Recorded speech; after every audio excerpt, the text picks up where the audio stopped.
ಬೇಕು, ಬೇಕೇ ಬೇಕು. ದುಡಿಮೆ ನಮ್ಮದು, ದುಡಿಮೆ ನಮ್ಮದು. ಬೇಕೇ ಬೇಕು, ಬೇಕೇ ಬೇಕು. ಎಲ್ಲಿವರೆಗೆ ಹೋರಾಟ, ಎಲ್ಲೂವರೆಗೆ ಹೋರಾಟ, ಎಲ್ಲಿವರೆಗೆ ಹೋರಾಟ. We want, we want, we want, we want.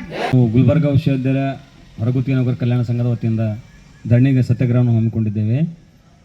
ಯಾಕೆಂದರೆ ನಮಗೆ ಒಂದು ಮುಖ್ಯವಾಗಿ ಒಂದು ನೇರ ಪಾವತಿ, ವಿಶ್ವವಿದ್ಯಾಲಯ ನೇರ ಪಾವತಿ ಒಂದು, ಎರಡನೇದು ಪ್ರತಿ ತಿಂಗಳು 7ನೇ ತಾರೀಕು ನಮ್ಮ ಸಂಬಳ ಬಿಡುಗಡೆ ಮಾಡಬೇಕು. ಅದರ ಜೊತೆಗೆ ಇಂದು ನಾವು 14ನೇ ದಿನ ಆಯಿತು, ಇಂದು 14ನೇ ದಿನ ಆಯಿತು ಇಲ್ಲಿವರೆಗೆ ನಾವು 14ನೇ ದಿನದ ಧರಣಿ ಮುಷ್ಕರವನ್ನು ಮುಂದುವರಿಸಿಕೊಂಡು ಬಂದಿದ್ದೇವೆ.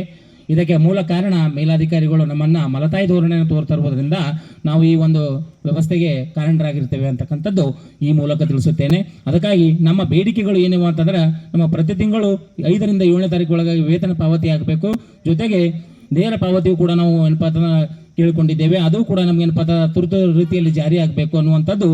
ಹಾಗೆ ನಮಗ 281 ಕುಟುಂಬಗಳ ಬಗ್ಗೆ ಕೂಡ ತಮ್ಮ ಗಮನವನ್ನು ಹರಿಸಿ ನಮ್ಮ ಕುಟುಂಬಗಳಿಗೆ ಒಂದು ಸೌಜನ್ಯ ರೀತಿಯಲ್ಲಿ ನಮಗೆ ನ್ಯಾಯವನ್ನು ಒದಗಿಸಿಕೊಟ್ಟು ತಾವು ಮಾಡಿರ್ತಕ್ಕಂಥ ವಜಾ ಪತ್ರಿಕೆಯನ್ನು ಹಿಂದೆ ತೆಗೆದುಕೊಂಡು ನಮಗೆ ಮತ್ತೆ ಮರು ಸುತ್ತೋಲೆಯನ್ನು ಹೊರಡಿಸಿ ನಾವು ಕೆಲಸಕ್ಕೆ ಹಾಜರಾಗಲು ನಮಗೆ ಈ ಹೊರಗುತ್ತಿಗೆ ನೌಕರರ ಸಂಘದ ವತಿಯಿಂದ ನಾವು ಕೇಳಿಕೊಳ್ಳುತ್ತಿದ್ದೇವೆ. ಇದಕ್ಕೆ ಸ್ಪಂದಿಸಿ, ನೇರವಾಗಿ ಸ್ಪಂದಿಸಿ ಸಿಂಡಿಕೇಟ್ ಸದಸ್ಯರು, ಮೇಲಾಧಿಕಾರಿಗಳು ಎಲ್ಲವೂ ನಮ್ಮ ಸಮಸ್ಯೆಗೆ ಸ್ಪಂದಿಸಿ ಆದಷ್ಟು ಬೇಗನೆ ನಮಗೆ ನ್ಯಾಯವನ್ನು ದೊರಕಿಸಿಕೊಡುವುದರ ಮೂಲಕ ನಮಗೆ ಒಂದು ಸೂಕ್ತವಾದಂತಹ ಒಂದು ಪರಿಹಾರವನ್ನು ಒದಗಿಸಿಕೊಡ್ಬೇಕಂತೇಳಿ ಈ ಮೂಲಕ ಕೇಳಿಕೊಳ್ಳುತ್ತೇನೆ.